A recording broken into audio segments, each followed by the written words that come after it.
The Astros be creeping. They're getting closer and closer to first place in the AL West. Their rightful place. 5 straight wins. No game last night, but the Seattle Mariners played last night. They lost. They've lost 5 of 6. And now an AL West lead that not too long ago was 10 games for Seattle is 5.5, Joe. Hey, Dana Brown said cut it in half. They're a half game away from cutting it in half already. They cut it in half in less than a week. Yeah. Seattle's doing you wonderful, wonderful favors by being terrible at baseball all of a sudden. They're starting to face injuries that they haven't faced all year that you have. So they're kind of hitting their adversity as you're getting healthiher. So this is let's not stretch it. The Astros aren't getting that healthy. They're still pretty banged up. Who's a little healthier? I mean, Luis Garcia is going to be pitching in a minor league game soon. Cool. Baby steps. Let's actually see it. Forrest Whitley's back in AAA. Oh. Stop. No, that's just trolling. ESPN 97.5 and 92.5 night this Thursday. Promo code ESPN 925. Come hang out with us, watch Paul and Jeremy throw first pitches, and maybe see Forrest Whitley. I'm going to have outrageously short shorts on for my first pitch performance. Oh, really? And I've got an incredible shirt for June 27th in particular. That is a tease from your fashionista. One of the fun things I enjoy during the NFL season is while watching a game, seeing the graphic that pops up in the hunt. It's really funny towards the end of the year when teams that technically aren't eliminated but are as close to being eliminated as possible are in the hunt with like a 3-9 record. But the Houston Astros are now in this realm. It's not like the last 6 years where they're running away with the American League West.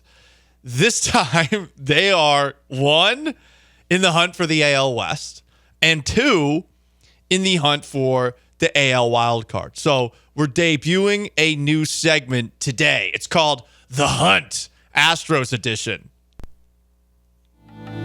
Are the Astros the hunters or the hunted? Every single time I do my bootlaces up, I'm staring death right in the eyes. How many baseballers are doing that? One thing's for sure, they're in the hunt. Let's go.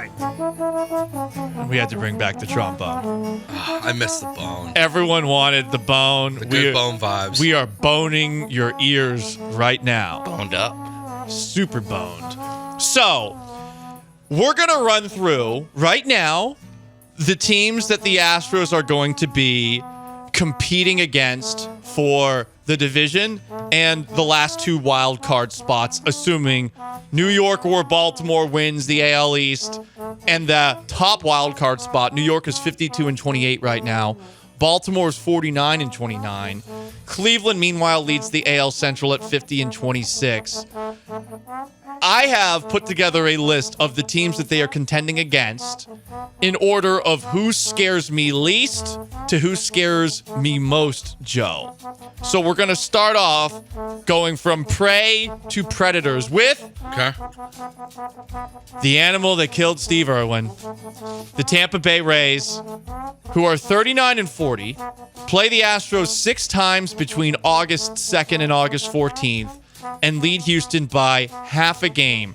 They have a negative 61 run differential. And even though they have won 6 of 10, they are in the bottom third of baseball in just about every single major statistical category. And they're a bunch of broke boys. So of all the teams the Astros, I believe, will be competing with for a wild card spot the rest of the way, this is the team that concerns me least. I'm with you, Paul. They also are number 1 on my list. You look at their best players like Randy Arozarena is having an awful year this year. Yandy Diaz, their first baseman, is having a solid year, but not as good as he was last year. And they're one of the teams that rolls out a former Astros player that a lot of people loved who's not really that good at baseball. But Jose Siri hits really far home runs, and he pimps the hell out of them. He does do that. Shout out to him for his contributions to the Houston Astros way. But yeah, I would also have the Rays as my number 1 on the prey list. I mean, yeah, the Rays. I mean, we're going from prey to predator as we talk about who's the hunted and who isn't, as the Astros are in the hunt. And it's hard to take the Rays seriously. They are a shoestring, bubblegum, duct tape operation. No worries, mate. Oh, look, it's Steve Irwin. He's Steve making Irwin. an appearance. Welcome back. The Texas Rangers are slightly bigger predators than the Tampa Bay Rays. It's entirely based off of what they did last year. They are 3-4 against the Astros this year. There are 3 games that they have against Houston right before the All-Star break. 3 more in August. They're a game back of Houston, but have lost 6 of 10. Statistically, they're pretty unspectacular top to bottom as well. And it doesn't make as much sense because that payroll's pretty expensive. I guess the good news for them, Max Scherzer is back. He pitched 5 innings and retired 15 of 16, but he's got a sore thumb. Already? Yeah, his first start He back, just came I guess. back. Yeah. So the Rangers are next on your list. Yeah, they remind me of, if we're talking about a You range of prey to predators, we're talking about this animal could kill my pet. So we're talking fox. But, I mean, I still feel pretty comfortable hunting this thing. Give me a hound, give me a shotgun, and make me, I'll dress up like one of those fancy British people that hunts foxes. I believe in their offense more than they've shown, but their pitching, the injuries that they've had, continue to have, like Jacob deGrom is throwing 15 pitches. That's it. No breaking balls. So he's not anywhere close to coming back. Man, no breaking balls at all. I agree with you. I'm Second to last, okay. Yeah, there's one team where I'm debating switching them with the Rangers, but I'll agree with you here. Rangers can be second on our list. Crikey. Slightly above the Texas Rangers as we go from prey to predators with the Houston Astros in the hunt.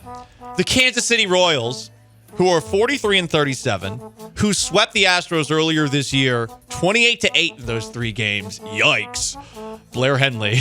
Oh boy. 4 more games against the Astros to end August. They lead Houston by 3 games in the wild card race. Like Texas, pretty unspectacular statistically across the board.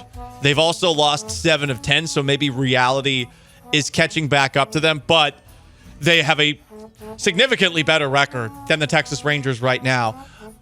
I'm going to call them coyotes. Same thing. I wouldn't trust them around my pets, but I feel like I would be able to kill a coyote with my bare hands. Why don't you do your next one? Because I'm gonna have these flipped on my list. Interesting. Okay. So as we go from prey to predator, this is where it gets a little tricky. I do not know why the Boston Red Sox are good this year. Truly. They're 43-36. They play Houston 6 times between August 9th and 21st and lead Houston by 4 games in the wild card race. They have a plus 49 run differential, the 5th best OPS, the 6th best ERA, and 5th best walks, hits per innings pitched in baseball, and have also won 8 of 10. It makes no sense to me because this is a cheap version of the Boston Red Sox, Joe. I feel like they are slightly above a coyote.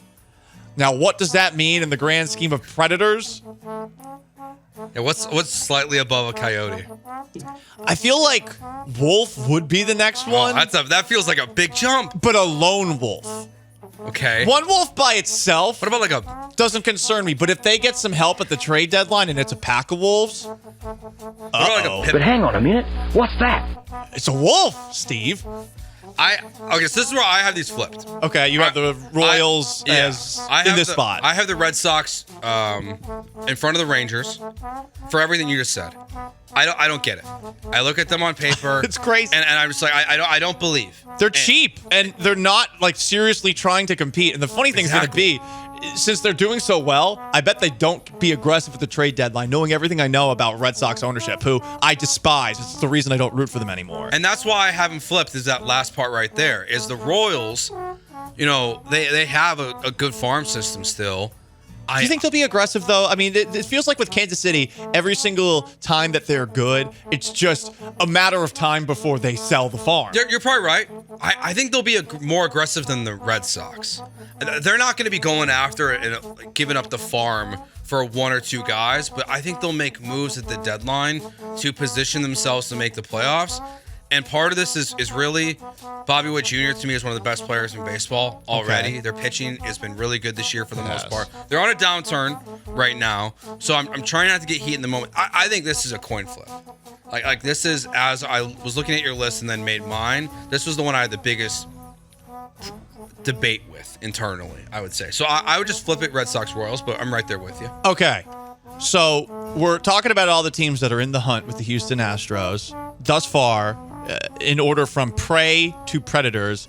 I'm Tampa Bay Rays, Texas Rangers, Kansas City Royals, Boston Red Sox. Joe has swapped the Royals and the Red Sox. These are the two teams that are, I think, most concerning, and they're two teams that the Houston Astros have played in the playoffs recently. I have the Twins as a notch above Boston, but a team I take much more seriously than Boston. They're 43-35 this year. They're 2-1 against the Astros thus far. The next series that the Astros and Twins play is this weekend after this 2-game set with the Rockies. Minnesota's up 4.5 games on the Astros. That series was tough.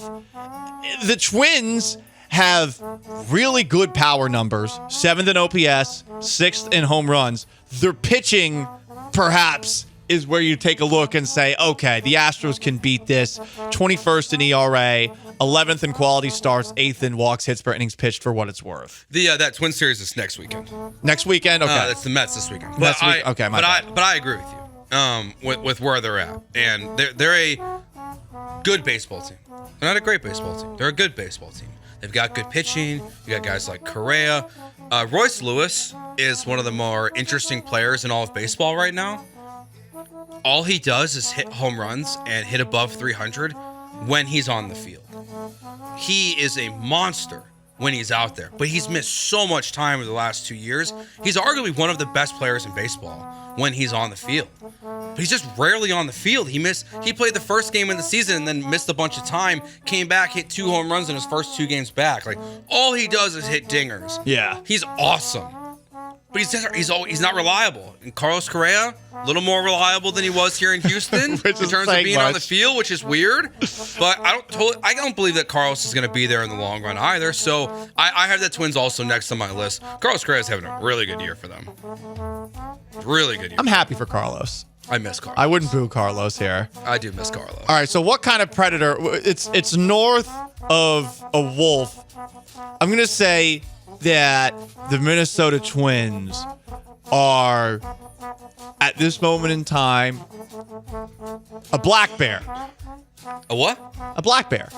Black bear. Because, like, I don't feel good about them, but they also don't really scare me. You know, if I saw one, I would go up to it and do what you're supposed to do with the black bear, which is make your arms wide and go ooga booga booga, and they run away. Okay. 'Cause brown bears will kill you, but black bears are low-key bitches. So don't take this as Are you if I'm calling Steve Carlos Irwin. Correa a bitch? No, but I do look at the Minnesota Twins as the Astros bitch. Okay. There we go. Yeah. I'm with you there. I like that one. Black bear. Black bear. Which they probably eat some animals. I don't know, but I feel like black bears are a little more chill. I'm pretty sure if you corner a black, like if it comes between a black bear and a human, I'll take the black bear. Yeah. But there's also a chance it just runs away. Yeah, exactly. And that's the chance that Royce Lewis or Carlos Correa or Byron Buxton get hurt. Byron Buxton, that's almost a guarantee. He's out all the time too. The last team on this list, as we go from prey to predators in terms of teams that the Houston Astros are in the hunt with, it's the Seattle Mariners, because the Mariners, for whatever reason, are a horrible matchup for the Astros. They're 45-36 this year. They're 5-2 against Houston. They lead the Astros by 5.5 in the AL West. We know what the record has been the last couple of years. I want to say it's 12-6 or something like that. The last 2 seasons since 2022, the Astros have not done well against Seattle since then. Seattle has a plus 16 run differential. They're 26th in OPS, but 9th in home runs. So basically they have to hit dingers to beat you. But their ERA, 7th. They're first in quality starts. Their starting rotation is killer. And right now, it's a leg up enough on you where I feel like most people would put their money on Seattle in a series in the playoffs against the Houston Astros. Yeah, I agree. I mean, you have Brian Wu, their pitcher. He left their game the other day with hamstring tightness. They almost kind of fit the black bear mold too, though, where typically Seattle just runs away from being good by trading good players at the deadline. It makes no logical sense. Like when they traded the Astros Kendall Graveman, they did it last year with their closer too. Guys that they know are going to walk in free agency, they're just like, yeah, who cares if we make the playoffs? Like, we're going to get something for them. They make really weird decisions at the deadline, but they have enough of a lead on you in your division to where they deserve to be the top of the prey list. I feel like they are a Florida Panther. Shout out to the Stanley Cup champions and to everybody named Paul Maurice. He's the coach of the Florida Panthers. That's my first name and middle name. The Florida Panther, there aren't many of them. And, rather timid, but a Panther can sneak up on you and kill you. And right now, clearly the Mariners are ahead of you in the AL West.